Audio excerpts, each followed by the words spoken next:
must be our goal and our guide. And all that we strive for as a human family, dignity and hope, progress and prosperity, depends on peace. But peace depends on us.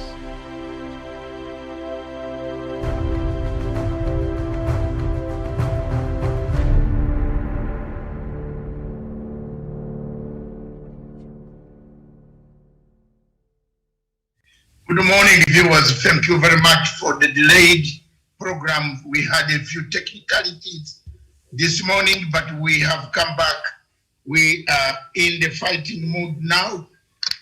Thank you very much, viewers, for this program on Friday, The Punch. The Punch on Friday looks at the week that it was. And with me on the panel right now is Daniel Wesonga. Good morning. Yes, a very good morning, Dr. Matsanga David from our Political Command Center. Good morning to our viewers here in Kenya, Africa at large, and the rest of the globe. Thank you very much, viewers, and thank you very much, all of you. With us again, also across the CBD of Nairobi, brother comrade, Champlain, Professor Akama Onyari. How are you? Good morning, Comrade Dr. David Masanga, Comrade Daniel, our viewers from wherever they are around the world. Good morning. Thank you very much, viewers. Good morning, all of you. And across the bridge, there must be no sorrow, and I believe the sorrow is not there. Karanja, our man Karanja. Mr. Karanja, we want to talk to you. Let me.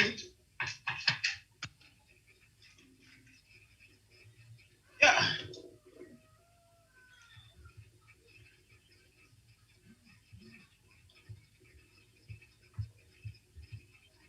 Mr. Karanja across the bridge in Nanyuki. You are hearing me? No.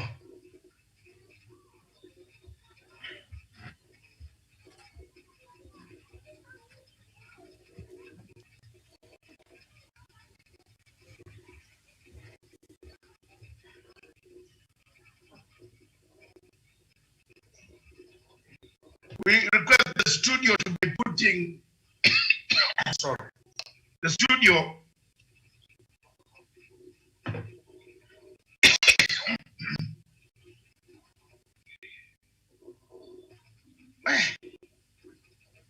I need hot water.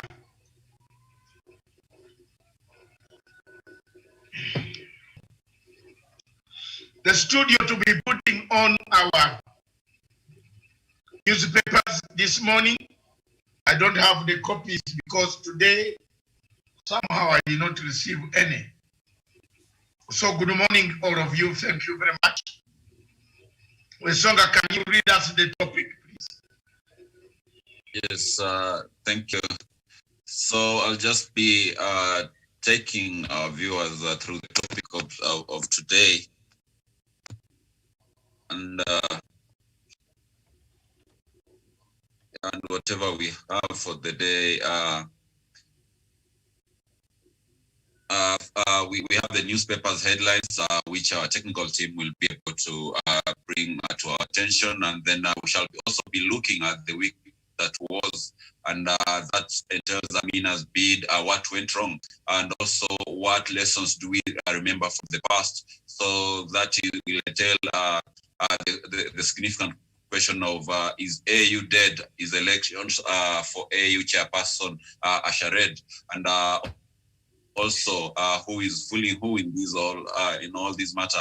And also we shall be looking at Uganda and what has changed in regards to that. And also, of course, Tanzania has its election, and we shall be looking at that. And lastly, we shall look at also at who owns Alshabaab in Somalia. And on the international scene, we shall also be concentrating on America, where we shall ask whether Trump will be able to make it on a second term as the president of the US. That is all we have today, Dr. Masanga.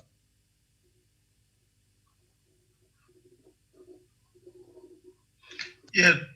Good morning, Karanja. Good morning. From Nanuki, you have heard the topics, the newspaper headlines. We have lined up these topics for you this morning. Tell a friend to tell a friend to tell another one. That is the saying now. So thank you very much. We are here and let's go home. Events in Kenya seem to be events of uncertainty created by fear, anxiety, full of worries for most people. It is sad, therefore, for us to sit here and say we are all right. I don't think we are. So the first headline of the Standard on Friday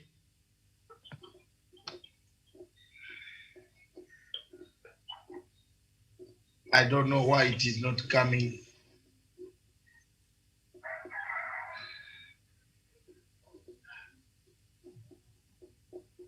Yes, maybe just to read from my end, and it says, I am still the same fighter. Yes. Raila says, and tells Ruto, I am still the same fighter. That's the Standard on Friday, today in Nairobi. So thank you very much. Let's discuss that. Onyari, Raila says, I am still the same man. Thank you, Dr. Masanga, for that headline of Standard. And it is true that the Prime Minister, Honorable Raila Amolo Odinga, is the same. Why people think that it's different is because he changed his strategy and the tactics from reading demonstrations, from calling press conference, and he entered what we call redemption strategy. Redemption strategy is the handshake.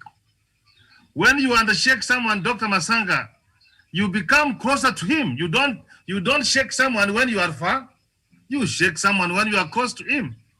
And do you know this, Dr. Masanga? They agreed on the mode of operand on how they were going to treat each other. They came with non-agenda. They came with building bridges. Basically, what is trying to say that that time he would call a press conference, that time he would do demonstration, but these days, Dr. Masanga, he speaks to the government, and the government listens. We have seen cabinet ministers going to his office to give him a brief on what the government want to do, what are the policies of the government. So, Dr. Masanga, when you are on a talking mood, when you are in good relations with me, someone asks you, this is what we want to do, and they will pose a question back. How about if we do like this? If they find what you are saying is good, they will implement. So basically what I'm trying to do is Raila Amolo Odinga is working on the redemption strategy of saving this country. Thank you very much. A redemption strategy indeed. We see the country lacking a redemption, a reconciliation, unity of purpose. This is what the president is saying. And we need it now, not tomorrow. It needs to be done, reconciliation. You must look at the 9 points that we have. But before we move further, Uganda today celebrates 58 years of independence. When I wrote this piece at 4:30, actually I started writing it at 4:22 a.m. Tears rolled down my cheeks. The tears is not because of anger. is because of what is happening in my country. It's not the anger, because my anger has healed. The anger has moved on. It is no longer the anger, it is the joy. My tears came out today, Uganda at 58, because of the joy. The joy that 58 years ago, I watched the flag of the British flag being brought down. I was 7 years old. The British flag came down, the Ugandan flag went up. I remember the warmth in my blood. Seated in the front row, because my father was part of the few who struggled along with Dr. Milton Obote to bring democracy in Uganda, to bring freedom of political emancipation, self-independence. Sat in the front row, a young man. I saw the flames go up in my country. The flames went in the sky, solidifying the new Uganda at the age of 58. 58 years today, I did not know I would live to struggle for Africa. Again, the following year, 1963, I crossed over in a river called Wahaha at the border point between Kenya. We came with my father to a place called Kitale, where we have some relatives who are our relatives, but they are on this side, settled up in Kitale. I was almost 8 years old. I can feel, and I saw, they took us in the Kitale Club, which was exclusively white. But because my dad was a senior official who had come from across, we were given a chair very near the tent. That is the experience I had. And we celebrated with the very serious people of Tanzania in Kitale. By then I didn't know it was Tanzania. I only knew the town Kitale. If you talk about Kitale in our county, in my country, they know those are part of the Bagisu, people who left Uganda and they came to settle down in Kitale. 58 years passed. The son, who was 7 years old, has grown into a mature Pan-African, as if my father had promotions that, I'm showing you a place where you should go when I'm not there. Today, I am in a place where my father crossed me on a river. The bridge was well done by the colonial master. Even the cement is still there. And they used to renew the timber that we got into a bus from via Marikisi, which brought us up to Bungoma. Then we went to Kitale via Luguru and all those areas up Luguru Girls. You could see the school. Those are the schools that you could see a white man driving in or white lady coming out. So up to there, I know the place. I remember vividly. I did not know that I would come back into the same country to talk about Pan-Africanism. But here I am. What a great investment by my dad for showing me the direction, for showing me where I should go, for showing me where I should be, for showing me where I should stand and defend Africa. I want to thank him. I want to thank Dr. Milton Obote, the first Prime Minister of Uganda and the President who got independence, the instruments of independence. He set a stage. I am honored for having worked for him and worked under him and supervised me. Today, again, Your Excellency, may your soul rest in peace. But you left a seed that has germinated, a seed that has grown, a seed that will not give up, a seed whose tears are not tears of harm or revenge or hatred, but tears of joy for seeing exactly what you predicted, what you showed me, and exactly what I have predicted since I started knowing the politics of this country. Of my country, Uganda, 58 years passed. Half of my country has had a turmoil. Half of my country has spent time under a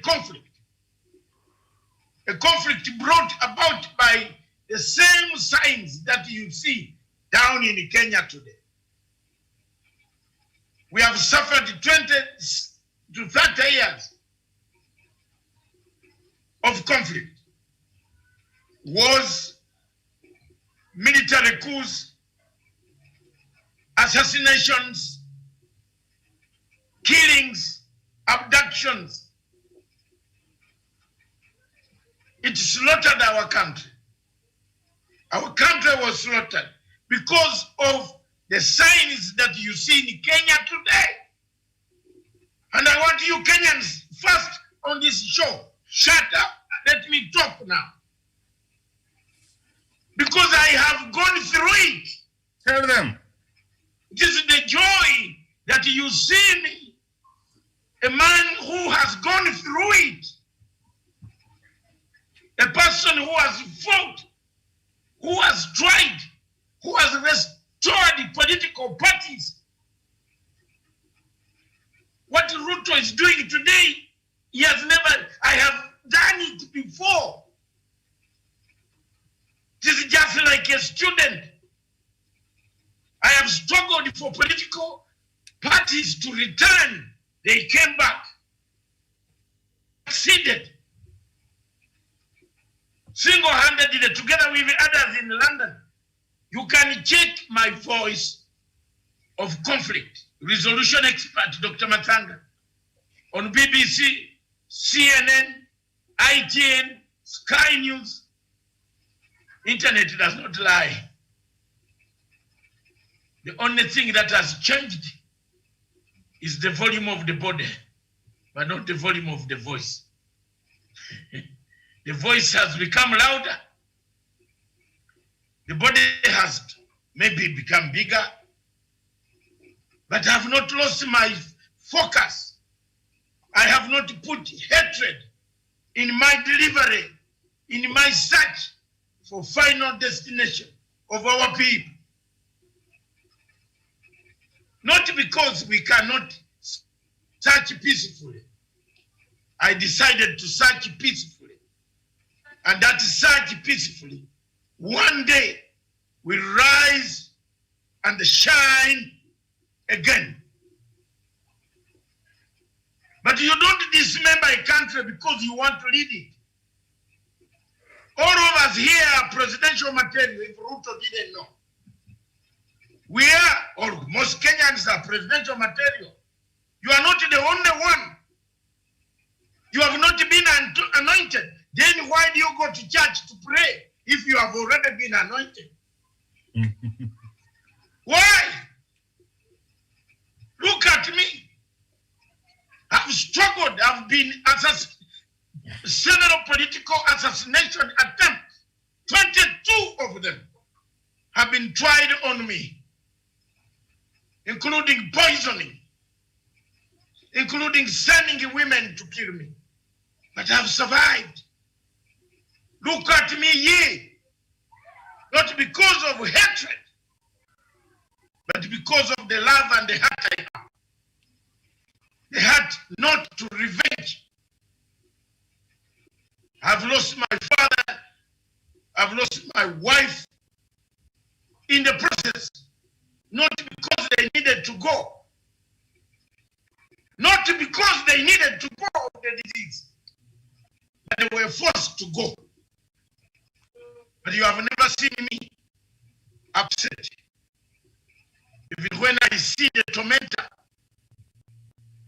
anywhere in the world, I have sacrificed for my country, not because I need money. I brought peace in northern Uganda. The peace that they enjoy, which they have enjoyed in the last only 20 years. 13 years ago, in 2007, northern Uganda was impassable. You could not pass. Southern Sudan, I created it by removing troops from eastern Equatorial to western Equatorial. It's not Museveni. No. It is me, his mouth. And let people take a very serious analysis of what I'm talking about. But all this I've done because I don't carry anger. I don't carry hatred. Never will I hate a person. Those who did wrong things against me, I've prayed to them. I've prayed for God to give them strength to go and continue to do malice. But they will not manage with malice. That is the prayer that people of Kenya need. In 2007, 13 years ago, the same time that peace returned in Uganda, conflict broke out in Kenya as a result of the conflict of elections, badly managed elections. It created a conflict in a neighboring Kenya.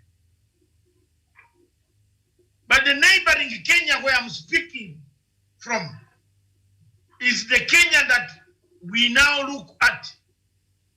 13 years ago, 2007, 2008. How was this Kenya before? Do we remember something? Yeah. Is there anybody in this country who remembers something? Are we forgetting so fast? Are we, as we climb our helicopters to go and incite the masses, do we remember something? As we climb our cars, with bodyguards, to go and incite people, how many of you in Kenya remember that there are people who are in camps who used to have good life? That there were people displaced who used to have good life? That there were people who lost their lives? That there were people who lost their children? There were people who lost their fathers and mothers and sisters? There are people who lost their property, exactly everything. They came back to zero. That today, as we speak, there are people in this country, in this Nairobi, who had very beautiful houses flowing with electricity, whose houses have been taken over, and they are sleeping in slums and SQs of other people's houses. Do we remember that? Do we remember what that happened, that it changed the history of this country? And today, we are entering our helicopters. We are giving a notice of summons in church. We are coming in Mumias. God has not anointed you alone. God has not anointed you alone. There are other people. But time is very crucial. Time is very crucial. The time is crucial. Why? It is very crucial for you to wait and see what type of opposition you are going to face. It is crucial in political science that first you weigh what type of opposition you want to face.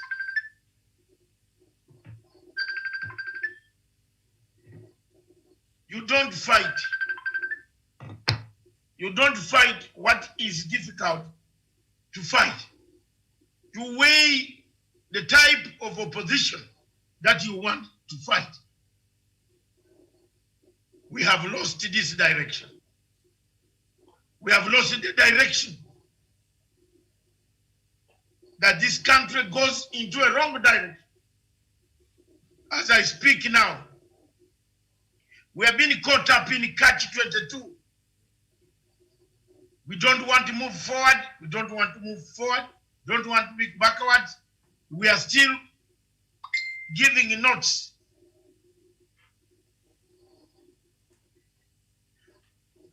That we shall be attending another service, even on a Monday. Is 11th not Monday or Sunday? 11th is Sunday. But what is it that you need this service so dearly? What has changed that you are today praying so dearly that you could not show it in 2013, 2014, 2008? Why were there no prayers? 2009, why were there no prayers? Has God anointed anyone?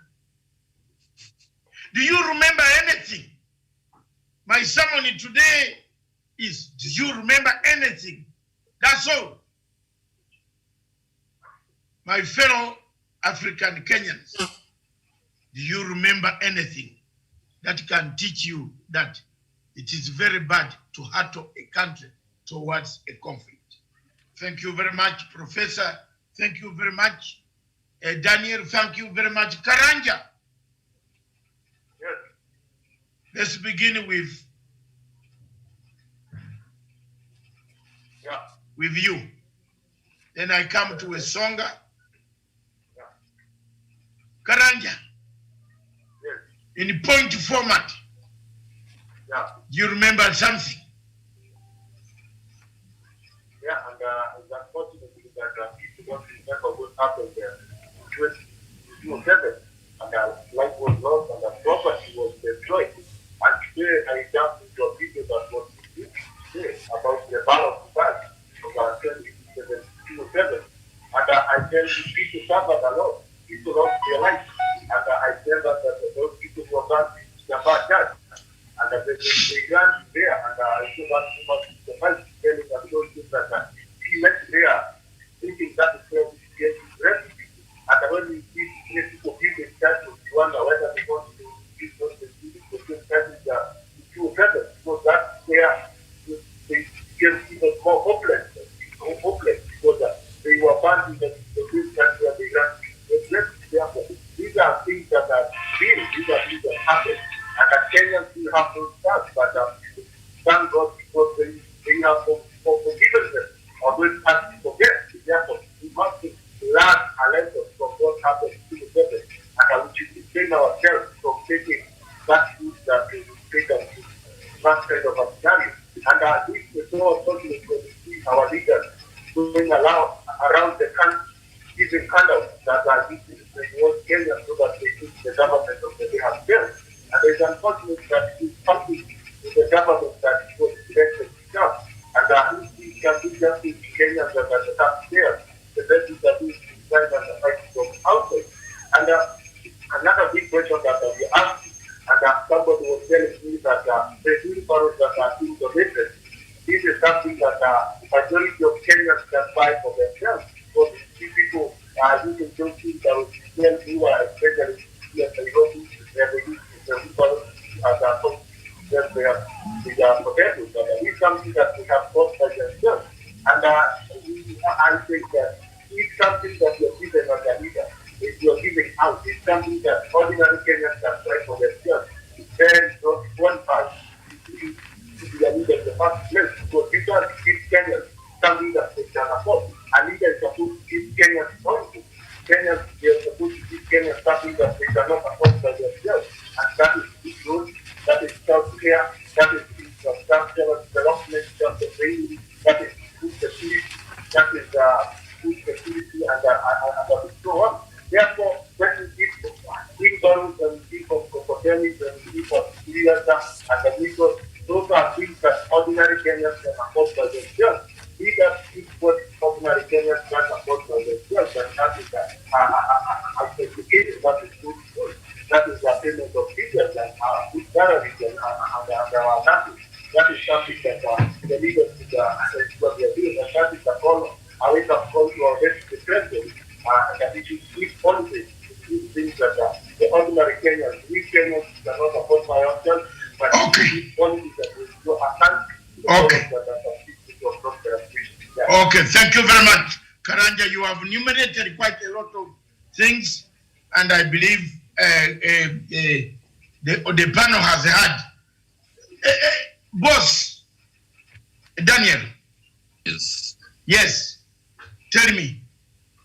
Yes, Dr. Matsanga, as a country where we have come from a very, very dark and bitter past, and you have talked about the post-election violence that happened in 2007, 2008. That was a very grotesque experience that Kenyans need not to be taken back to such an experience once again. And of course, we have to be very wary of political players who change tune in order to appeal to the voters. And you've asked a very essential question there. What has changed? Why is it that now some people are pretending to be more religious, are pretending to be pro the common man than they were some few years ago? What has happened in that now they feel that they can be able to so closely associate to the common man? And we've read the headline of the Standard today where Raila said that he's still the same fighter that he was.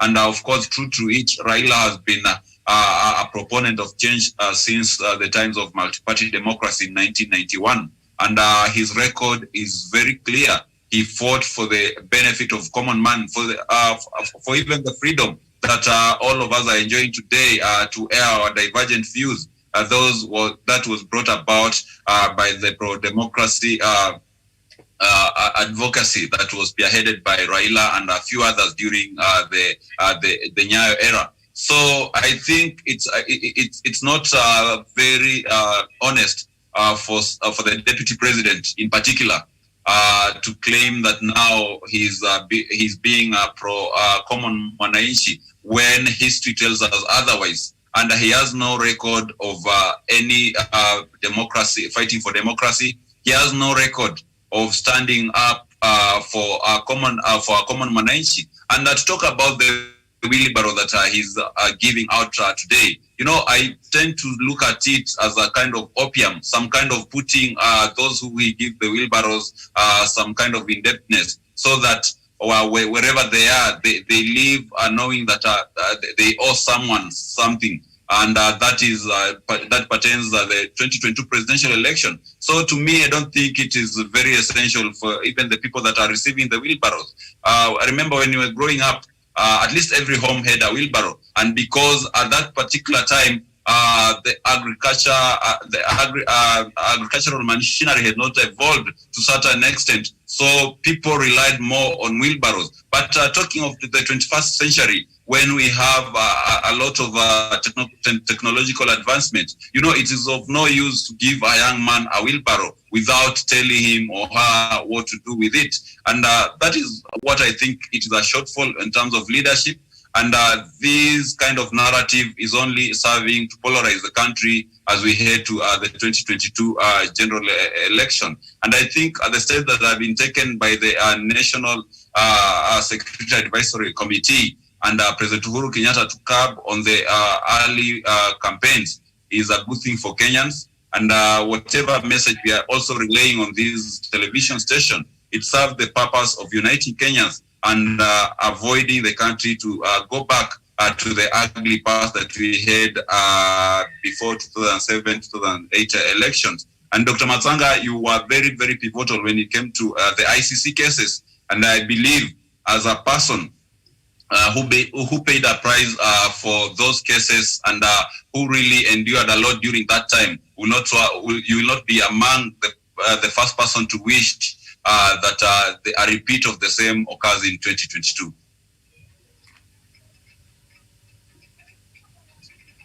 Yes, maybe Professor, maybe if you could just come in and put a crown on that.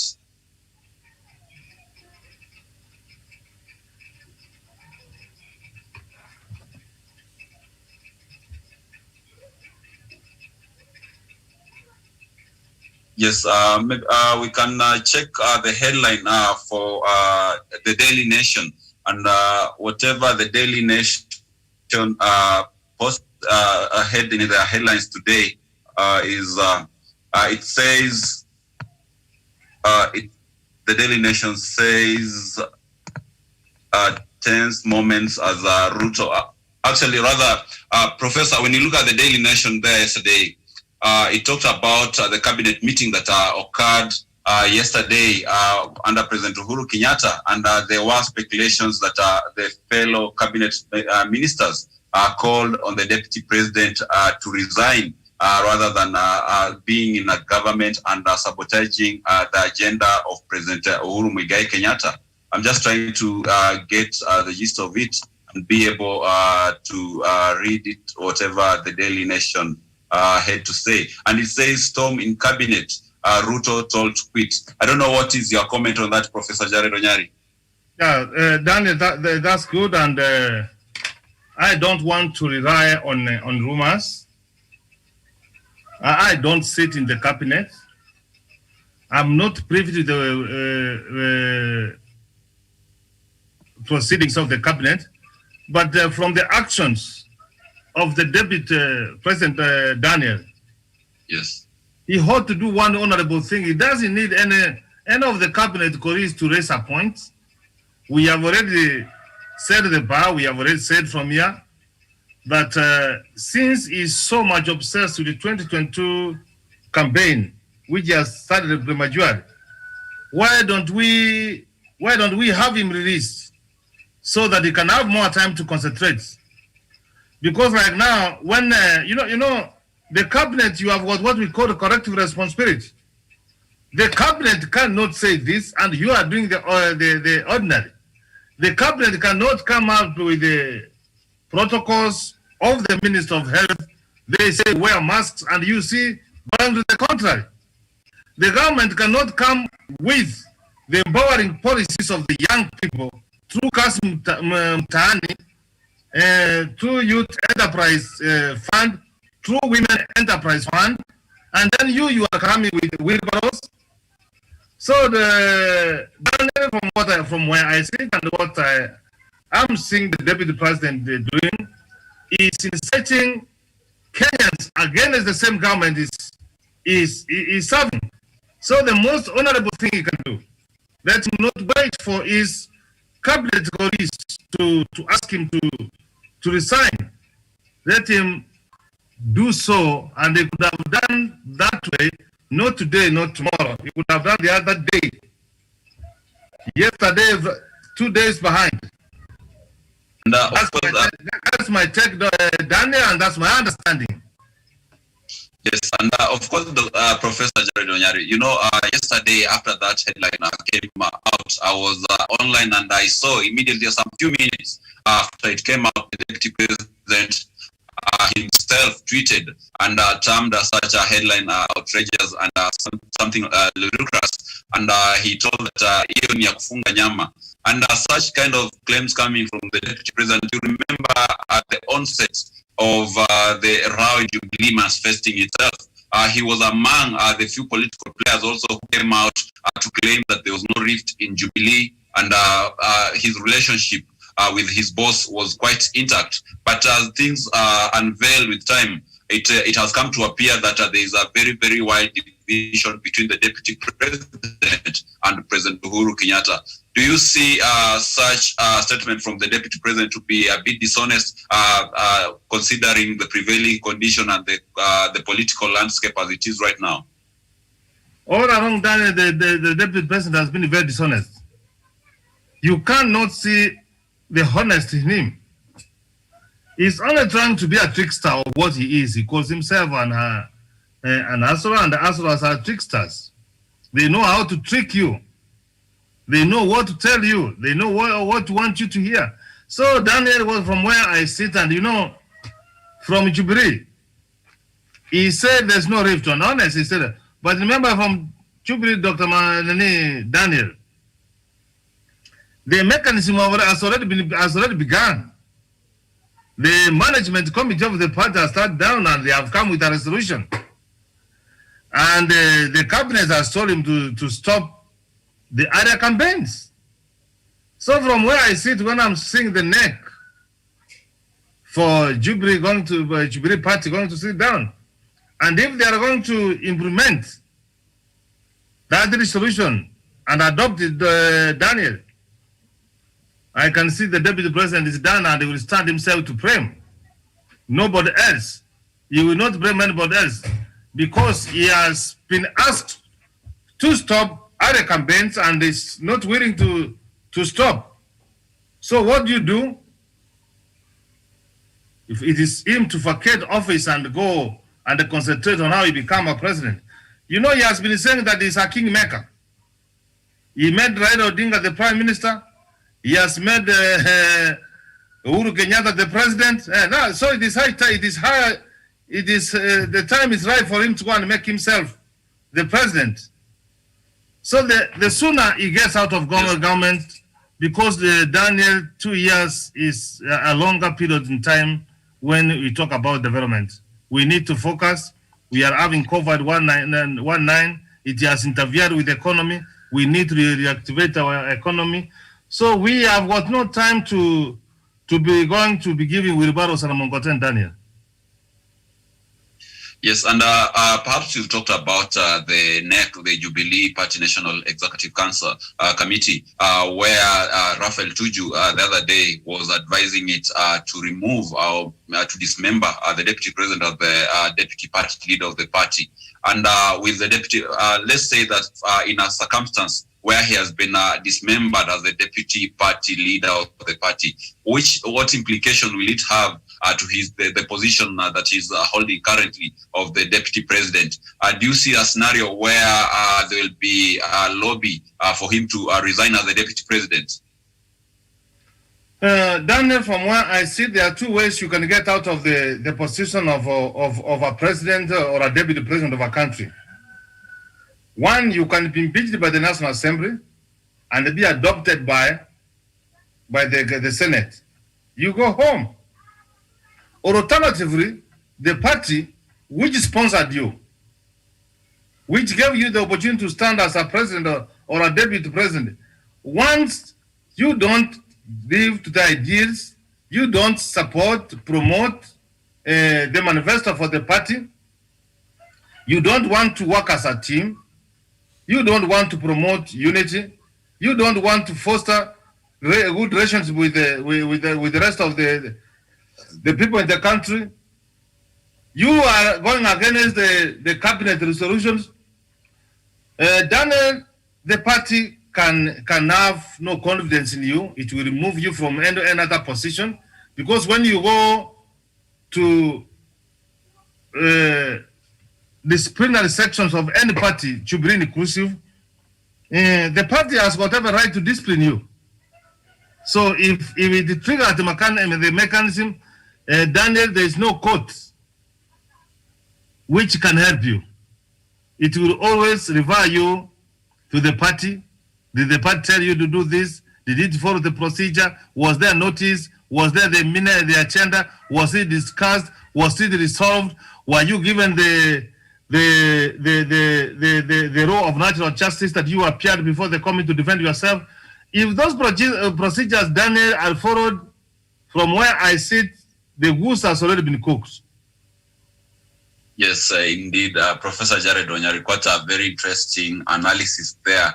And just on the same topic, now maybe moving to the Star newspaper, and whatever Star newspaper says is that Kikuyu elders to endorse Raila at his Bondo home. And of course, we've been having a lot of reverberation, a lot of quiet talk beneath the leadership of the Jubilee Party itself.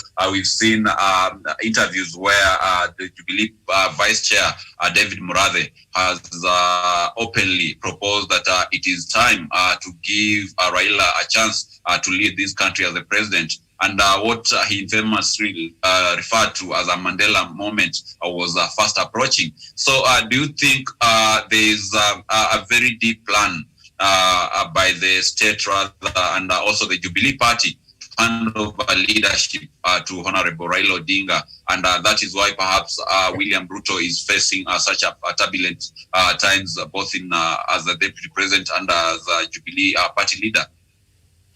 Thank you, Daniel. Before I go straight to answering that question and to give a comment on that, as a conflict and peace expert, I can tell you that there will never be peace, Daniel. We cannot resolve conflicts if we cannot go to the underlying core issues. Why do we have conflicts?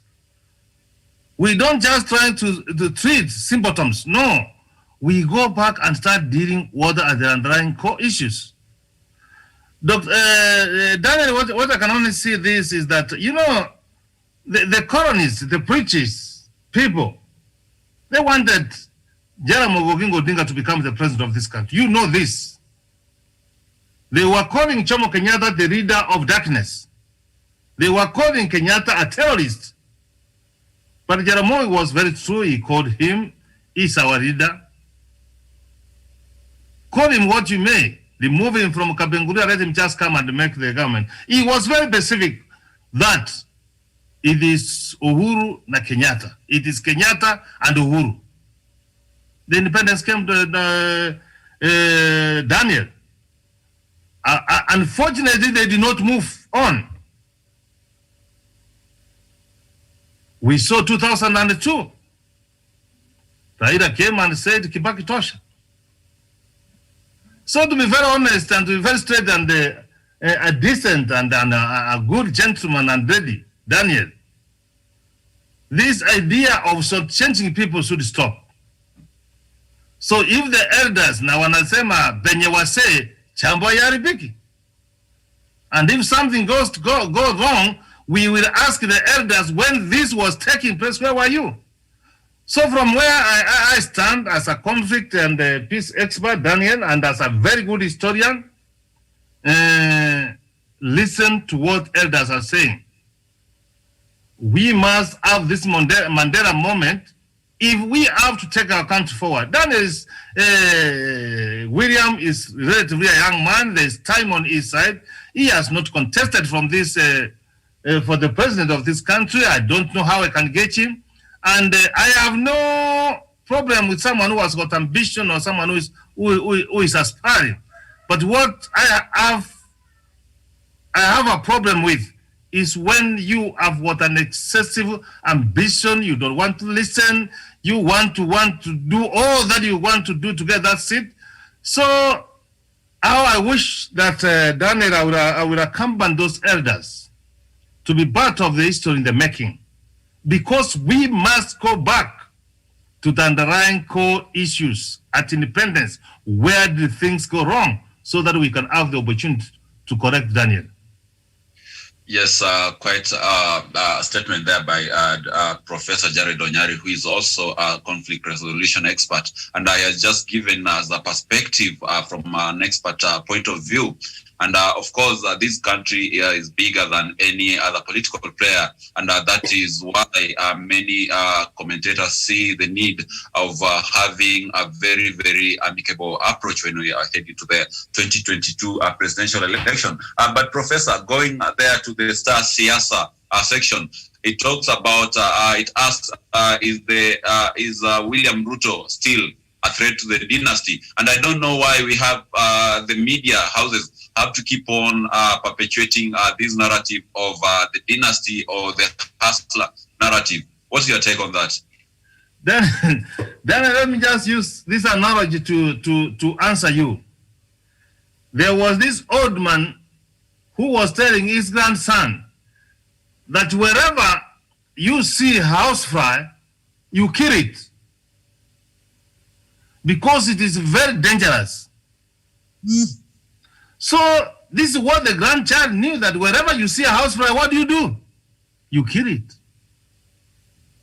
One day, the housefly was on the forehead of the grandpa. So the grandchild, what did he do? He took a hammer and hit the housefly on the forehead of the grandfather. Do you want me to complete the story of what happened? The grandfather died. So this issue of the Asara nation is not safe.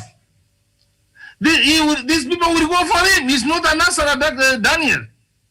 And let me tell you, as smart as you are dressed, if you go to the village, you will see someone who is having tattered clothes. Daniel, he will remove you the clothes, he will see you, that you are the one who has disadvantaged him. This Asara dynasty. I have given my recommendation, and from what I understand, that term should be banned, not to be used in this country. That is hate speech. That is like the cockroaches. This is like the Daniel, like us versus them. And I know I am not an advisor to the government. I'm just from my academic point of view, from my understanding of conflict. I know there are men and women who have got intelligence of this country, the national cohesion. They don't need to dairy. It should be just something like to be banned, like we have had these groups, the Taliban, the Chinkororos, name them, the Msumbijis being banned. So the Ashraf Fazal dynasty should have been banned like yesterday, Daniel. I have given you the analogy. Those boys, when they are going to go to the rural areas, they are going to strip us naked. They will see us as a source of their suffering. What we need to do, Daniel, is to tell these young people, is to give them hope. You don't give them hope through Mokoteni. You don't give them hope through the wheelbarrows. You give them hope by giving them relevant skills, by talking about innovation and innovation. We must be talking about, Daniel, on how we enhance youth enterprise. I'm seeing them coming to do biashara, something else like that, and we need to enhance. And Daniel, let me add this. You may have a lot of money and a rich man in this country. Have you ever seen a rich man in this country building a public road? You can't. Have you seen a rich man trying to build a railway in this country? And they have money they can build, but you cannot around. So what you need to do, if you have got a good idea, if you have got a good, we have good idea and you have got a better idea, bring it on the table. He sits on the cabinet. He can say, why don't we come with these things for the wheelbarrows or the mokongotenis? Eh? So it becomes a government policy and it becomes structured in a way. That's my take, Daniel. Yes. Thank you very much. Karanja. Yes. We have resurrected. We have resurrected. Yeah, go ahead. Yeah, and thank you very much. And I have listened to your doctor and professor discussing on headlines. And there is one headline that I only was outside that of the staff. And and it will say that the three elders they want to do, and those the former president Charade is home Bondo. And at the moment, I think if the elders are doing it good faith, and I think all elders, when they see something good, they take it perfect. And all these elders, they are the custodians of our community. And if they think that they feel like paying it right for Raila Amolo to take the matter of people, we as a society and as the people, then we have no other things to support them, because we have seen the aspects of the former president. He's a man who stands for the revolutions of this country, for the democracy of this nation, and he's a man who stands for the opposition, when the opposition. He had a very good idea that the president in Uganda, might have seen the people who he's a big man, he's a man who is not only in Kenya, but he's an approach, and they have to be the elders. And for this thing, I don't see that the people club, the elders, but I think these are the the elders. Then it's well and good, because these are the same people who are the president of the day, who together. And you have seen this country how it is divided now. These are the people who are there for the sake of peace. And I think we must be supported as a good gesture. And I think it is the president of the community. The president has spoken around the schools and the colleges. And I think it is right for other communities also to get a help at the higher position of leadership in this country. Yeah. Back to you in Wesonga, you are hosting. Let's move on to another topic. And at the end of newspapers, let's now come to. Yes, perhaps now we've been done with the newspapers. Now we can focus on other news of the day. And we are looking at the week that was, that of course, the other day we received the news of Amina'S bid that failed to take a route at the World Trade Organization. So our question today is what went wrong? So perhaps if we could begin with Dr. Matsanga David, what do you think went wrong? Why wouldn't we have made it to this slot in the World Trade Organization? First of all, thank you very much. I am not, and I was not part of the team that went out to Geneva with Dr. Amina Mohammed. But I want to say, yesterday I wrote one Swahili word.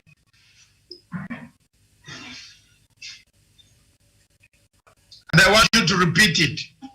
The song. Yes, that was Kikulasho King Woni Mwako. Thank you very much.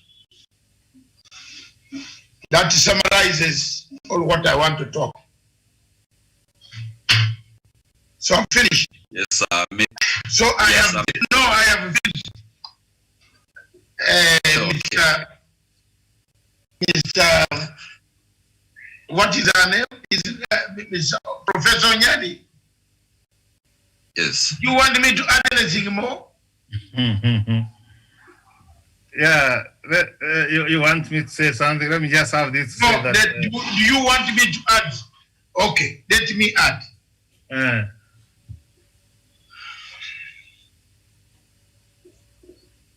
I have studied international relations. I teach international relations.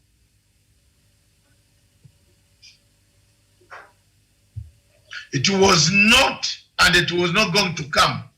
And Amina Mohammed is my friend.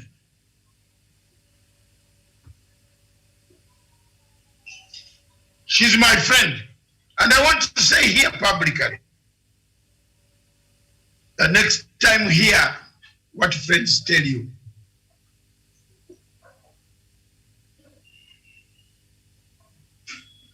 This is the second time in 4 years that I've been, one, I've said what the truth, and then the truth has come correct. I personally told Amina not to take that position.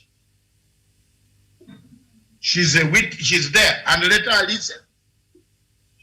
And that is my point. That's why I did not want to talk much about it.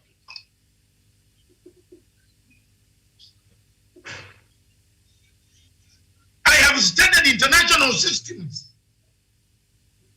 I know what international intelligence is. What will you do? Will you kill me and then I don't talk? So when I give you advice on international intelligence systems, how they operate, do you call me Jesus Christ? No. I just went to study what they do and understand what they do.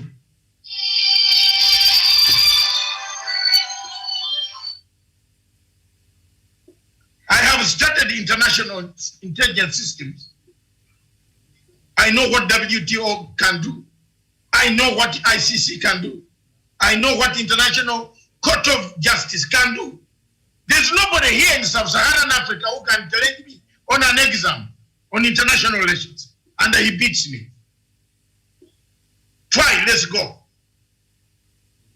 So when I come and I advise you that don't take up this place of WTO, don't take up this place, take my advice.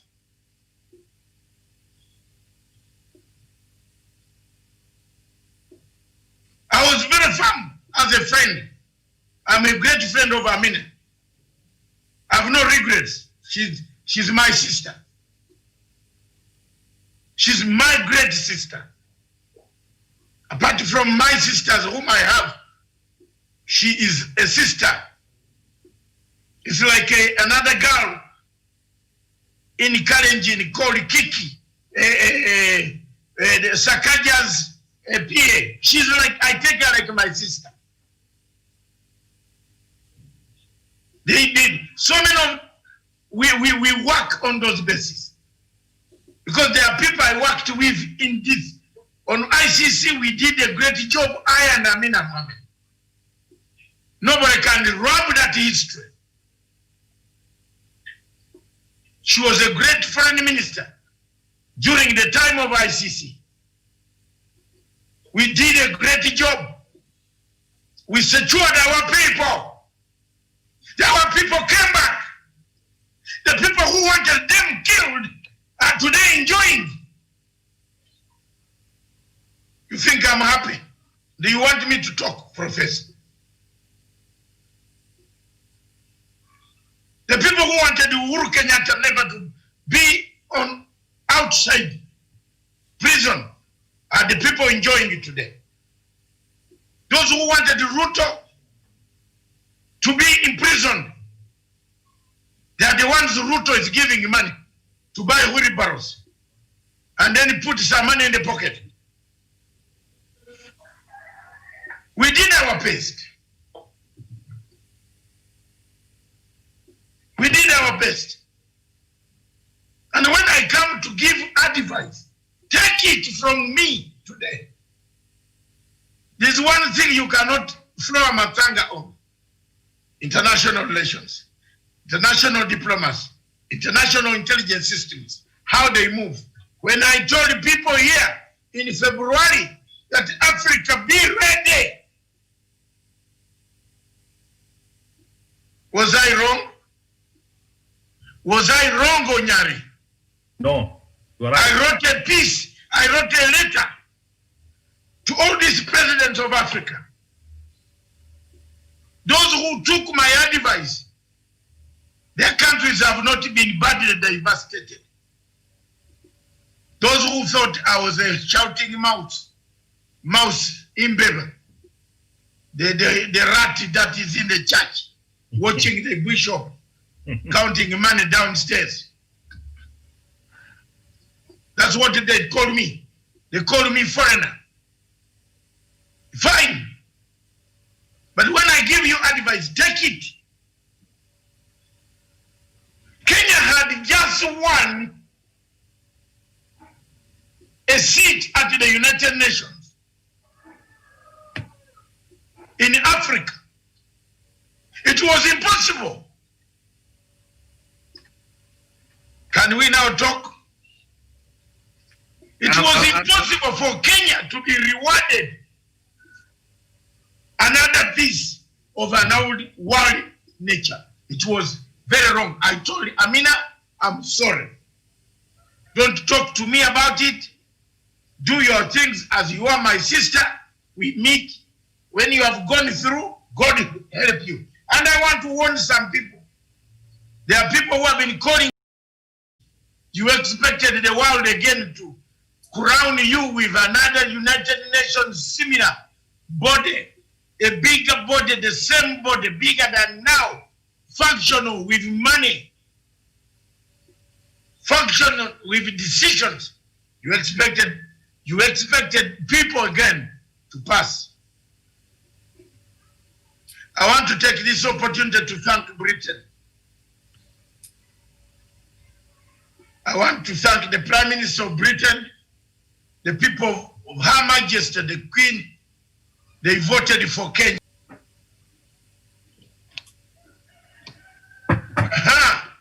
They voted for Kenya. You know why?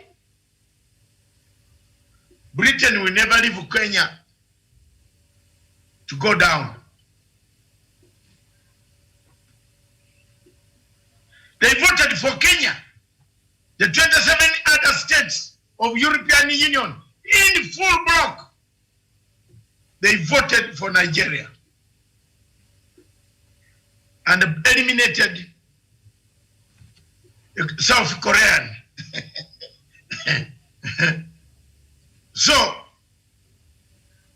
international systems are different from your local village systems. Two, in the future, when Madame Amina wants to run for anything in Africa, let her widely consult. Let the government constitute a team, independent team of people who can also do this information.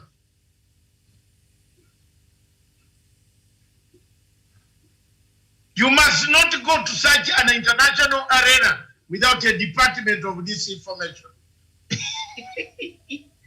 This information, Nigeria beat us because of this information.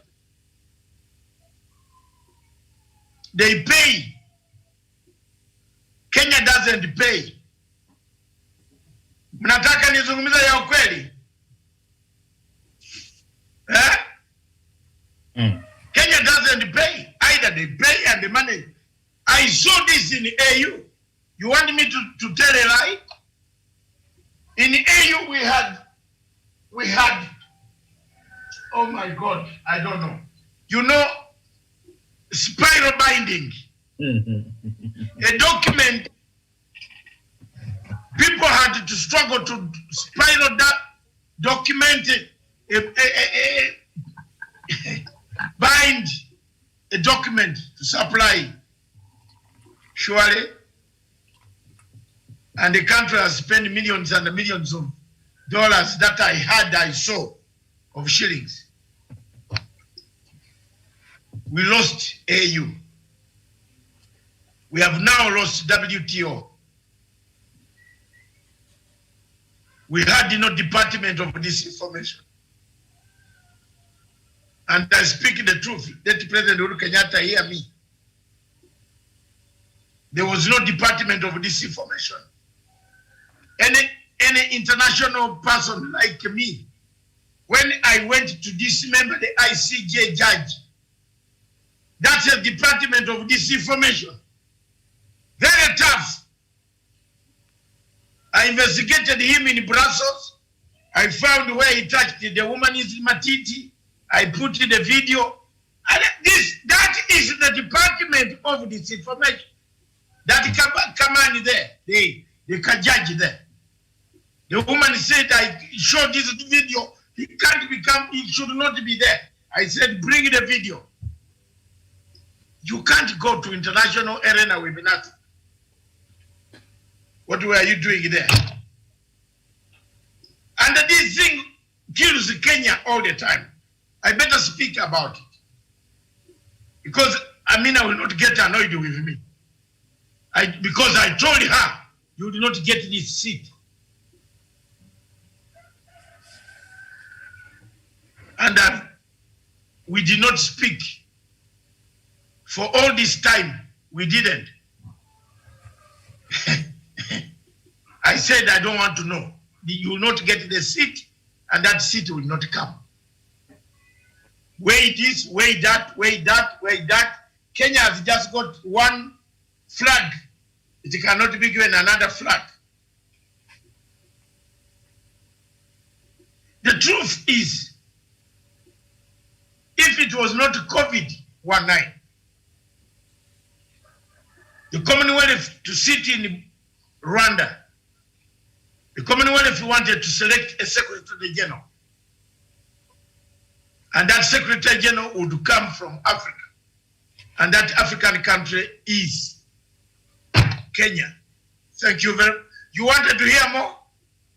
That African country is Kenya. I told Amina that's what the British want. To leave, Her Majesty wants to leave the Commonwealth in the hands of Kenya. A legacy. To be a Secretary General of the Commonwealth, 54 states, rich in everything, culture, minerals. My God, you are running the whole world, half of the world.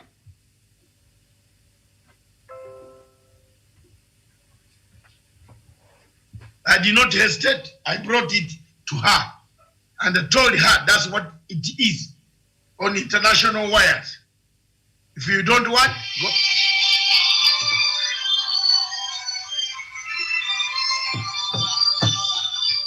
Yes, Professor Jared Onyari, just before we head to the AU politics, what lessons can we remember from the past, owing to the fact that Amina Mohammed tried to get the AU chairperson position, but it failed, and the latest now, the World Trade Organization did not go either our way. What lesson can we take from that?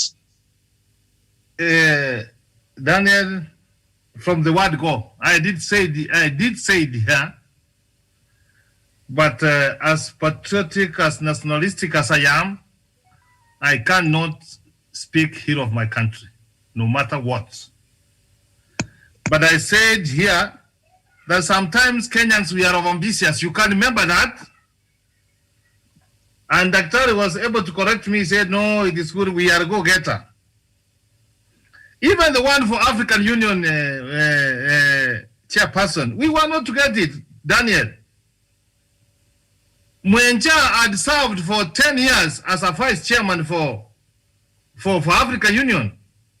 So in the region also common sense tells you that you will start having enmity. People will start hating you for no reason. Oh, honestly. And that's how democracy, and in conflict, as I can tell you, in conflict, yes, people fight because of position and because even in your siblings, even your own children, when you grew up in a family, you could see this. You will see your sister, your brother will try and say, oh, you are both this, oh, last time you did this, you send me, you do this. I had questioned that. Daniel, Dr. Mukisa Kitui, what is he? He's a Secretary General of the HACTAT. His term is coming to an end. And then you also want to go and become the Director General for World Trade Organization. That is wanting everything. You don't want anything. I said this, and it has come to pass. But of course, Daniel, as normal, it's good to have ambitions. But and in this, I expected we have a winner and a loser. Now that we have lost it, let us take it gracefully. But what I can see, and you can prove me this, write this one down. I can see us losing a chance for reforming World Trade Organization. I I could see us losing the opportunity to restore the dignity of World Trade Organization. I could see the opportunity of us not engineering World Trade Organization. Those were the strengths which Amina had, which the one for Nigeria or the one for South Korea does not have. But I'm happy. Kenya, we believe in Africa. We have gone an extra mile to give support to Nigeria. We are not all that greedy. There's nothing you can do, Daniel. I am fat, I'm tall, I'm slender, I am what? That's how God created me. I'm brown, that's who we are. I am tell you this, Daniel. This one has got nothing to do with the personality of Amina. I have been saying this show, there is a scramble for the continent of Africa in this point in time. Every America, Europe, Asia, China, they want Africa in terms of a market for their goods and services. And remember, Kenya was signing trade agreement with the United States of America. European Union did not take this one kind. Kenya, we are signing treaties of trade with Britain. The European Union did not take this one kind. Even this one has now given us an opportunity, Daniel, to know who are our friends. So something good will come the way they have treated Amina. Also, Daniel, is also an opportunity because on Amina, the ministers of East African community, we spoke in one voice. So in one way, the differences we were talking about on this one, we were united, which were being spearheaded by Rwanda. So we have learned lessons. Sometimes it is cool, sometimes you let it go, so that we could have waited for another 5 years so that we can be able to represent our candidates. And on this one, on international law, Dr. Masanga says it's number one. But I can tilt the scale because I know how the geopolitics and international relations works. And the one from Europe, those people, the way the European Union behave, Daniel, if those people have marked you, there is nowhere you can go. But it is good. I have said what we have only lost in World Trade Organization is on how to engineer it, on how to reform it, on how to engineer it. And after 4 years, Daniel, we thank God give us breath of life. We come to discuss this, that we could see far. So in this international relations of being petty, they were being petty. You know, this is now how the European Union are coming is they are becoming petty. Not to support the candidate who will take an organization forward, but merely to look at what? Your interests and this. Oh, that's why nations are all there. It is just like politics. It is you don't go for the truth. It is only you go for permanent interest. I submit, Daniel. Yes, quite an impressive and a deep submission there by Professor Jared Onyari. And also earlier on, we had Dr. David Matsanga also giving his long-standing perspective on that issue of the World Trade Organization. And now, Professor Onyari, talking about the World Trade Organization, let's engage gears and yes, maybe before we go to the AU, let's have a perspective from Javan Karanja. If you could just briefly give you your perspective on what you make out of these failed debate at the World Trade Organization by Ambassador Amina Mohammed. Javan? Yesterday was a very good, for Kenya, it's a learning opportunity that we should also concentrate on having an agenda of championing for our candidates in the right way. And this is what happened in the ACP. We also lost that position. Therefore, it means that as a country, we need to go back to the drawing board and even in the terms of the, I do not know the country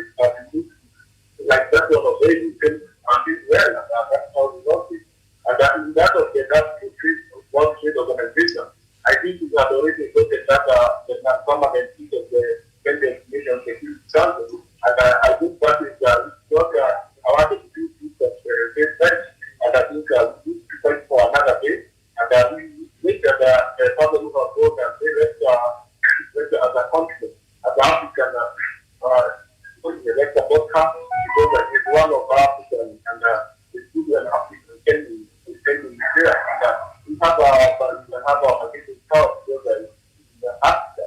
And I think as a country, we need also to go back to what that said and the United States are fighting and getting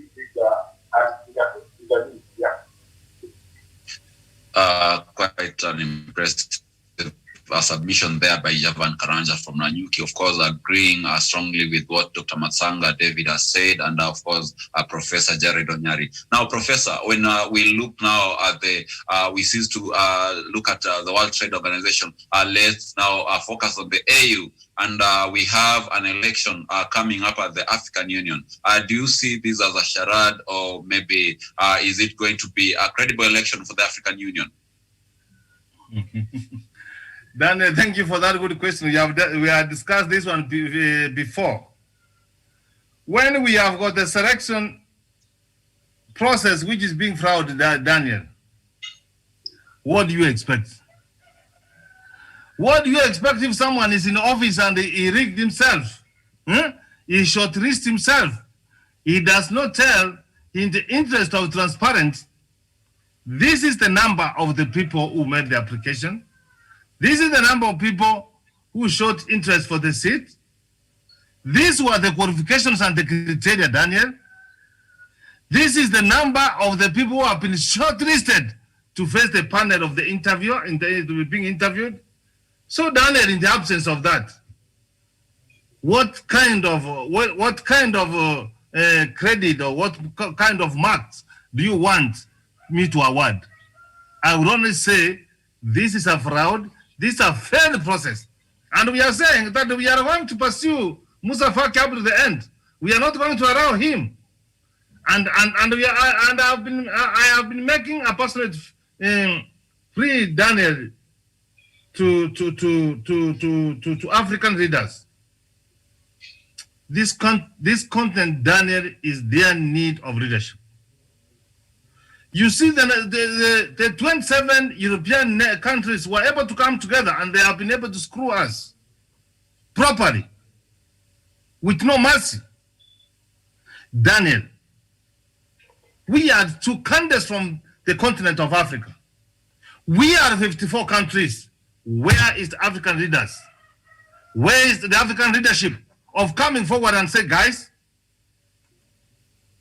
let Nigeria take this position, that's all. So you have spoken. Did you see the other day, African Union comes in trying to masquerade that they are supporting Kenya and Djibouti? Yes, actually, we heard that. They must be able to speak in one voice. And if you don't abide by the resolution of the African Union which has been passed, they censor you. They can isolate you. You can say now, you are in Africa, but you are on your own. We don't want to deal with you. You just go and deal with the outside the world. But Daniel, I'm trying to see how African Union is dead. It has no front. It has no front. It has no behind. It has got no side. It has got neither. We are, and another. We said this one with Dr. Masanga. We will deal with Faki. We are not going to leave him alone. And the African leadership, the other day you saw Uhuru speak. It is high time that the African Union, African people, we should provide leadership for the continent of Africa, which we badly need, Daniel. Yeah, thank you, Professor Charade Onyari there. He thinks that perhaps Africa is in a leadership crisis, and we do have a vacuum in terms of a body that is supposed to spearhead the leadership and the interest of the people of Africa through the AU. And perhaps from his sentiment is that the AU is defunct, and the leaders there are very much lacking in terms of leadership and in terms of showing direction to the continent. Now, before we move on and look at whatever is happening in Uganda and Tanzania, and of course these are the 2 East African countries that are scheduled for election in the coming few months. Javan Karanja, what is your take on the African Union? Do you feel that it is a defunct body? It is a body that is not able to oversee its mandate, as Professor Charade Onyari puts it? What should be done to the AU? Yeah, thank you very much. And I think as African continent, we first of all is united as a continent, and this is the decision that we have. We have the West African countries that we as the African country, we have cultural division. That's why we find that it's very hard even to trade with these people from those countries because they think they are more superior than us. When you look at the commercial, how it was, when you look at ECOWAS, that is in those Western African countries, and it was the southern part. All these kinds of the trends that is trying to other the continent. And I think from the spirit of togetherness that Solomon was talking about, unless you have a advantage kind of concept that is not developed along the kind of the district, the actual from the in a country, then you're able to unite and form a formula before to a point where even those other continents, the Europe and the Asian continent and America, we're able to even have to see us and we're able to do as a force that can be tested even to come up against power. So a point where we can even get a permanent position the UN Security Council. And this is all a matter of decision that I think as an African continent, we need the leadership and we need the good leaders, the good champions, and continue the spirit of Muammar Gaddafi, of all these United Africans, as African continent. We already have participation there, but the problem is our leaders because we have to be created. And I think that the best of the struggle and the vision of African continent by our colonizers is still affecting us today. And unless we wake up from that kind of country and that seeing as a vibrant continent that can be able to achieve greatness, that's the only thing that is able to do those higher levels. It's because as African leaders, we be able to support one person and be able to have that power to make him or her as that level of position. I think the leadership, the African continent, that is there the big drop in the life. And let's work for a good leadership. And the African leadership, that's what we do. With our problems, our country's problems, and that's the focus of the African as well. Then that is the very difficult that kind of continent. Okay, thank you. Yeah, thank you, Javan Karanja from Nanyuki. And still matters on Africa, we shall just briefly look at whatever is happening in Tanzania and Uganda. And of course, Professor, yesterday we saw the U.S. Secretary of State, that is Mike Pompeo, raising concerns about elections in Africa. And that is highly perceived to have been directed to Uganda and Tanzania. And also in Tanzania, you saw the opposition leader, Tundu Lissu, being slapped with a 7-day ban on campaign by the neck. And of course, this raises a question, is the Tanzanian election quite that divisive? And today in our topic, we ask in Tanzania, is it an election or is it a war front? What is your perspective on whatever is happening in Tanzania? We've had a lot of ugly scenes coming there from Tanzania, especially seem to be acted towards the opposition of the day. What do you make of the situation in Tanzania, Professor Jared Onyari? And maybe perhaps if you could just put it together with what is happening in Uganda. What has changed? Yeah, then let me start with Uganda and saying that I wish them the very best on their anniversary 58 years of independence. As they celebrate, they look back and see the spirit which enabled them to come together to fight for the independence of their country. And they should also be able to look back for 50 years and they see some of the mistakes that they have done so that they can be able to correct. Then those who don't learn from history, they are condemned to repeat it. And I don't want to, this Ugandan is their own affair, but from where I stand, Daniel, I say that leaders enter the stage, they act and exit. You don't stay at the stage acting. You will make people being poured with you. And in terms of the election, Daniel, and that's why I will also connect to Tanzania, We cannot enter. I know you are a fan of football, I'm not. You cannot enter the field. You cannot enter a football pitch. Daniel, I tie your hands. Yes. And then I say, now we are competing. You can't run. You can't be able to score. And besides that, then again, someone has tied your hand, and then the referee becomes unbiased. But wherever you touch the ball, he wishes to say that you have done. That is the situation I see in Uganda and I see in Tanzania. And in particular in Tanzania, Mwalimu Julius Nyerere, a true Pan-African person, a true son of Africa, one of the leaders I admire, that I am a leader. I have come with the Wichama socialism. It has not worked. I cannot proceed. I'm sorry, my fellow countrymen. Someone else can take over. These are the kind of leaders I see. He was able to unite Tanzania with so many tribes, and then Tanzanians don't even think with the kind of ethnic and antagonism which we have in Kenya. Mwalimu was able to give the national ethos. But then as time comes, we leave at some point in time, we exit. Mwalimu exited. So it is a born in the incumbent leadership to see how do they take their country forward.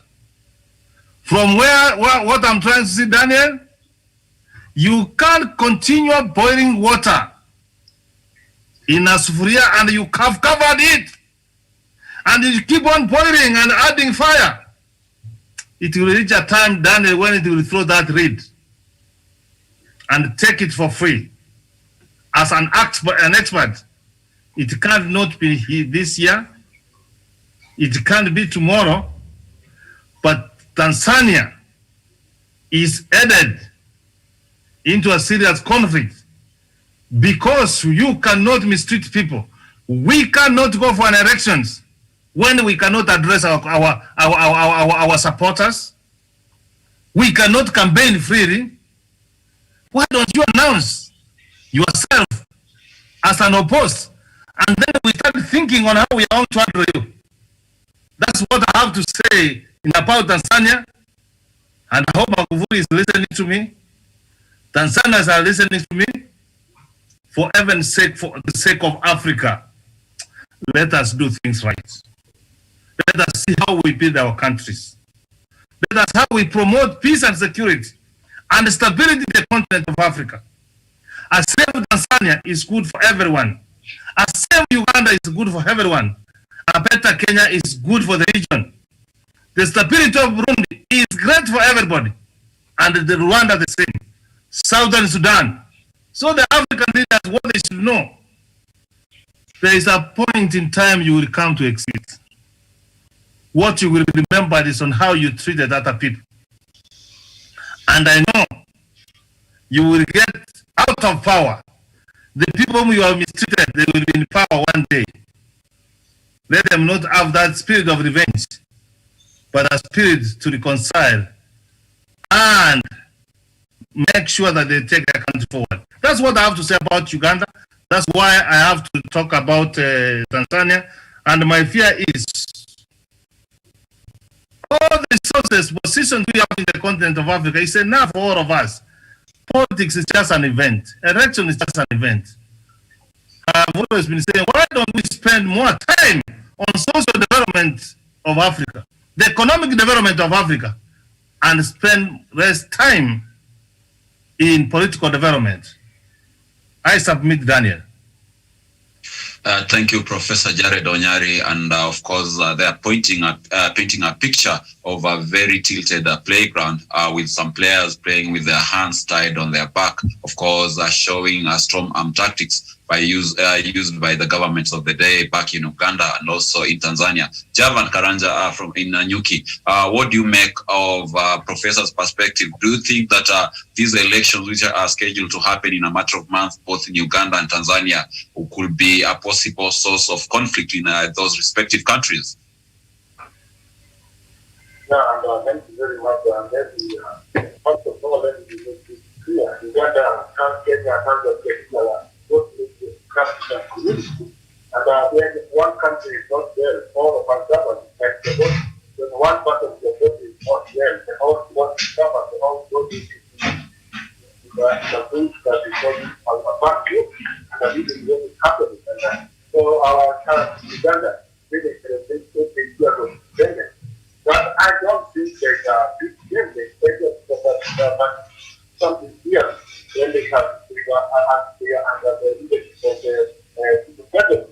Apart from the human rights institutions that all that kind of things where even the opposition is not vibrant, but a country that for one way or the other, the human rights that are somehow violated. Because when you don't have a vibrant opposition in the country, the government of the people that party of that. This is what happened in Uganda with the parliament. There was a vote to pass legislation that through the president having a state down. And that is something that is very, very, I don't concern of power for that long. I think that it takes that logic. Just to give yourself a break and take the hand on somebody, and leadership of the president can happen. But for this, nothing but apart from the leadership of the president and institution of our water itself that important people have an expect now even in the past the country in Uganda. And I think something that the other African countries do not have our country to our leaders, their leaders must stop giving us additional roles the country. Don't people and well as a leader uses the country more but his own property. Then that is something that other Africans, other Kenyans must call it out and face as it is. So what is happening there in terms of the election is the family and even voters, they don't have even the citizens themselves, they don't have rights to say what they want to say when they want to leave that country is somehow not well compared to what they see in Kenya. And that's something that is not right. This is Tanzania, and this is something that is very not very well written out because Tanzania is a country that was anchored totally kind of a policy by the president and the past president was Julius Nyerere. But what is the thing today going to that election and this is how the opposition leaders stated the members of parliament who come from the opposition and treated they are taken to get without anything they can take it for them without even being informed the reason why they are not taken there. They are taken there because they have not even violated or breached the law. And that is something that is very unfortunate to see how the opposition is not working. And that is something that brings the question.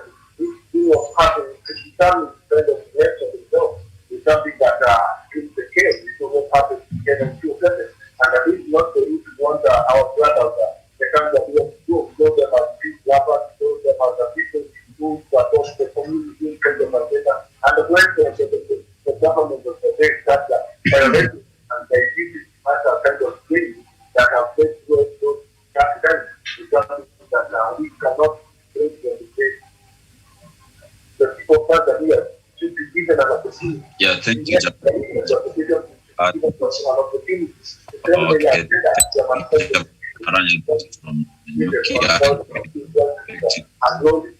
that's something that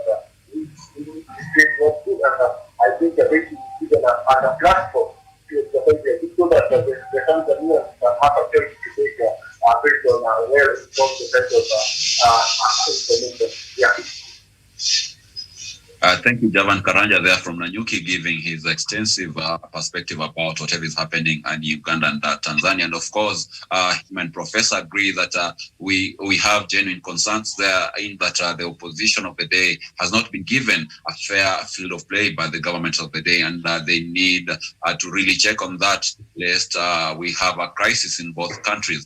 Now, Professor, going to the home stretch, I would really like you to close it for us by just giving your perspective, maybe the lessons that we can learn from the past, as well as whatever is happening in Tanzania and Uganda, in that we can be able to place our country, Kenya, in a very, very clear path of peace and unity, so that we don't drift back to whatever conflict that we've been having since 1992, 1997, and 2007. What lessons can we learn from the past as we go forward towards the 2022 general elections?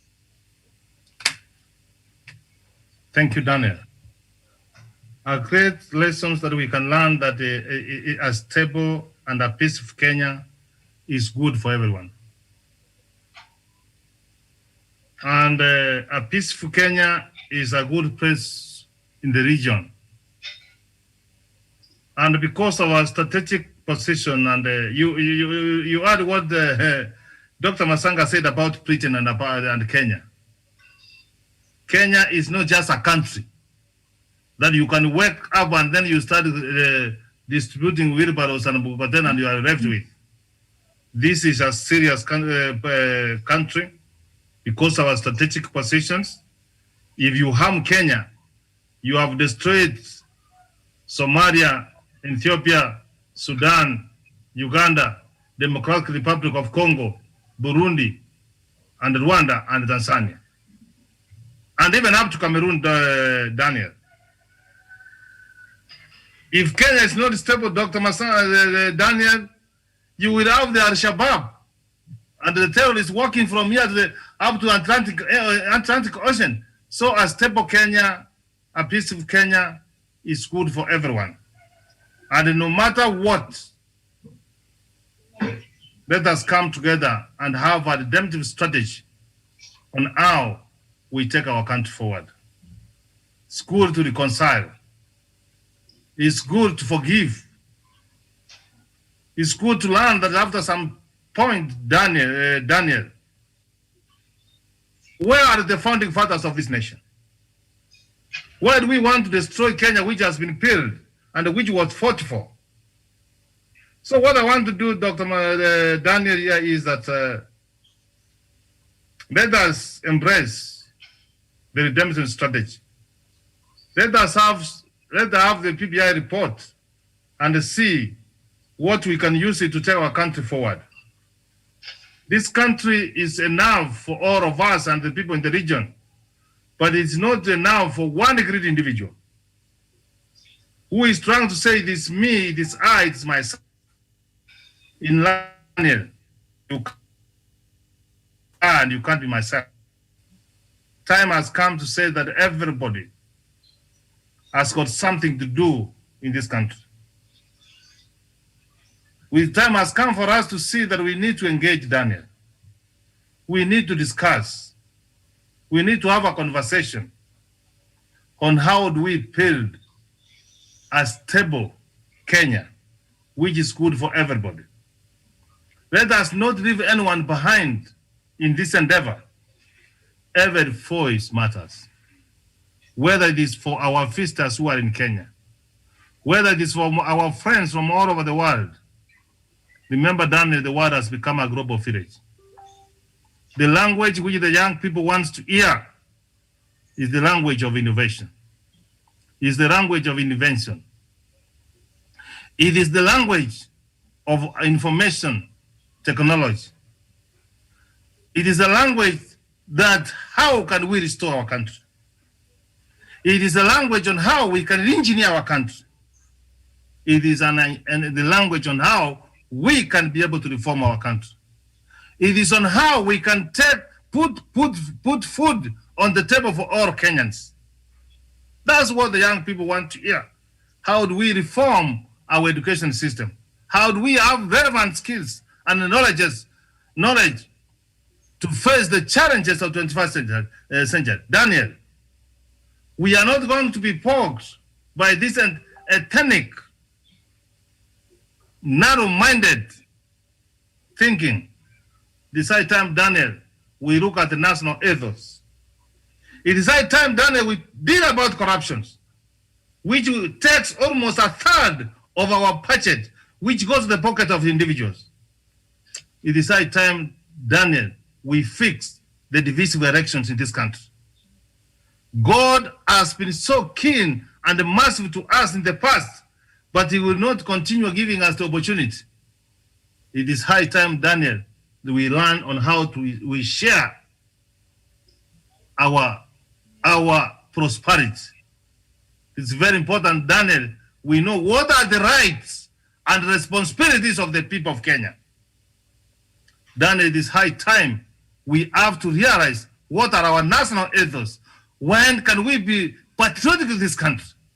To see someone, to see your brother, to see Charade stealing, and then you can be able to report me and say, guy, you don't need to do this. It is high time that in a time like the time of the pandemic like this, that we should be able to speak in one voice. Daniel, the rain started beating us. May we look forward and start seeing where we could have taken shelter. I submit, Daniel. Thank you, Professor Charade Onyari. Quite a powerful punch there from the conflict resolution experts, and he says that a stable, peaceful Kenyan is a good country for everyone. And of course, he stresses on the need of us all embracing the redemption strategy there, which has been an advocated strategy on this particular TV channel. This has been the punch with me. It has been Professor Charade Onyari in Nairobi, Dr. David Matsanga in our political command center, and of course, Javan Karanja in Nanyuki. See you again on Sunday at 2 p.m. for the African Showdown show. This has been the punch. Have a blessed afternoon and a blessed weekend from Punchline Africa TV.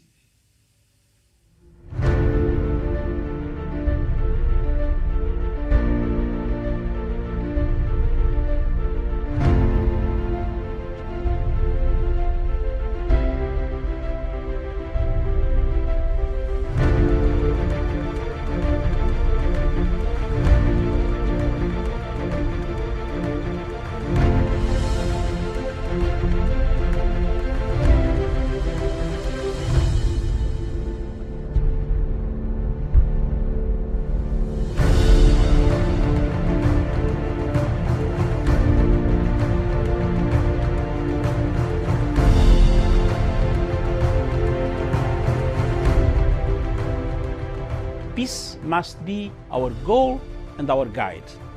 And all that we strive for as a human family, dignity and hope, progress and prosperity, depends on peace. But peace depends on us.